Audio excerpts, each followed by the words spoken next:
Viskas prasidėjo nuo pačios filosofijos. Sukūrėm su draugu iš Šiaulių, toksai yra bendramintis, tam tikrą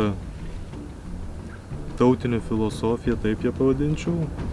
Tada nusprendėme ją rimtai platinti ir sugalvojame, kad tikriausiai šiais laikais yra sunkiau kas nors prieinamesnio, kaip kad vaizdo klipas, reklaminis filmukas, ir nusprendėme, kad tikrai praverstų turėti kažką tokio internete. Esmė yra gyvuoti visoms tautoms, nesusimaišant į vieną žmonijos padermę.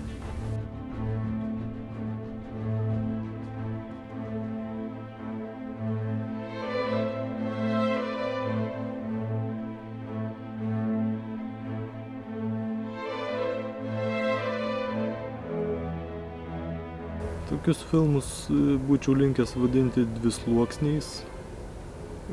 Tai yra pirmasis akivaizdžiai matomas sluoksnis, tai yra vykstanti drama,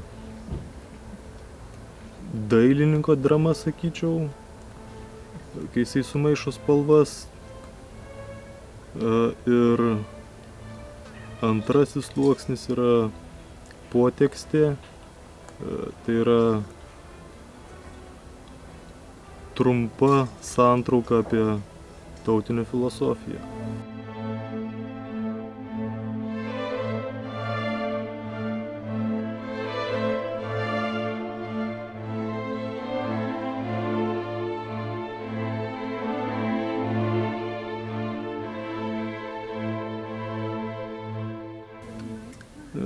Filmo spalvos scenarijus buvo parašytas maždaug prieš pusmetį, tačiau tai buvo pirminis variantas. Po to 3-4 kartus reikėjo jį gludinti, šlifuoti, pagrinde dėl tų priežasčių, kad filosofija sutaptų su dramos žanru.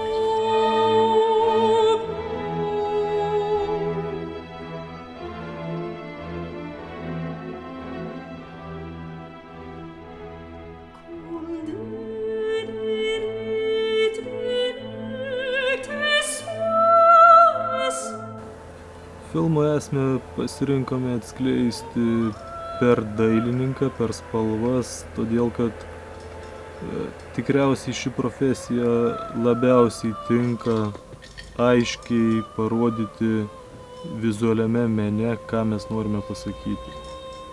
Spalvos, dailininkas, vizualus pateikimas, manyčiau, dideli šansai tai padaryti aiškiai.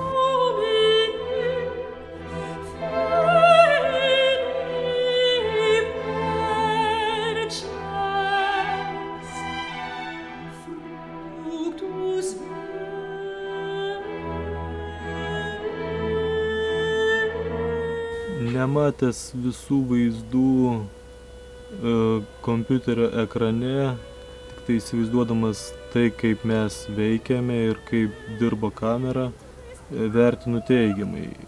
Kadangi filmas yra idėjinis, jisai yra tam tikro judėjimo, reprezentacinis filmas, bet to tai susijęs su tautomis, su, kaip aš pavadinčiau, taikiuoju nacionalizmu.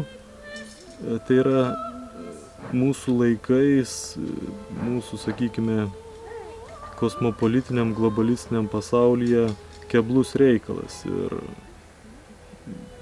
yra sudėtinga derinti su kitais žmonėmis, o pats šiek tiek esu ragavęs aktoriaus darbo. Dėl to nusprendžiau, kad paprasčiau ir galbūt net sėkmingiau būtų man pačiam imtis šio reikalo. Tikriausiai 3, žinoma, lietuvių, anglų ir prancūzų.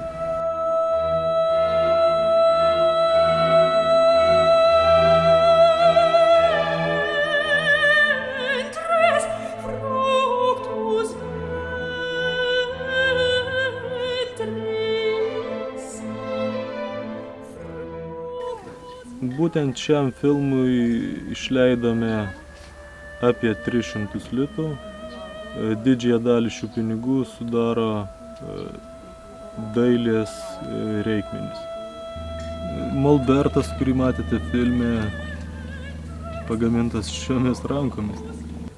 Planuojame filmo premjerą rugsėjo mėnesį.